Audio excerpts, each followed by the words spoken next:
ঘটনা আমি যেটা শুনছি আর কি, যে 500 টাকা লেগে ওই জেলু শাশুড়ি কি 500 টাকা 500 টাকা লেগে জেলু শাশুড়ি একটু কথা কাটাকাটি দিয়েছে। হওয়ার পরে জামাই বাড়িতে আসে, জামাই একটু ড্রিঙ্কস করছে, করার পরে জামাই বাড়িতে আসে, বাড়িতে তার জেলু শাশুড়ি জামাই কাছে কোয়ার পরে জামাই আতার পাতার মারধর করছে, করার পরে মানে কেরোসিন ঢালা আগুন লাগে। কে লাগাইছে আগুন? জামাই। জামাইয়ের নাম কি? জামাই নাম সমীর দেবনাথ। বয়সটা কত?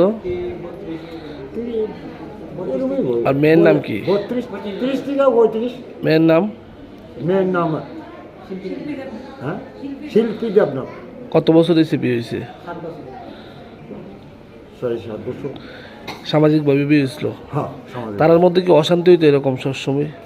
আগে অশান্তি হয়েছে, যদিও মেয়েরই নিজে সহ্য করে নিছে, ভাইয়া প্রথম। এখন পুলিশে জানাইছে না ঘটনাটা? আজকে জানিছে আর কি, আগে কোনো জানা নেই। পুলিশ নিচ্ছে নি দইরা? হ্যাঁ, পুলিশ কারোর আটক করছে নি? আজকে আটক করছে আর কি। কারে নিছে? জামাই।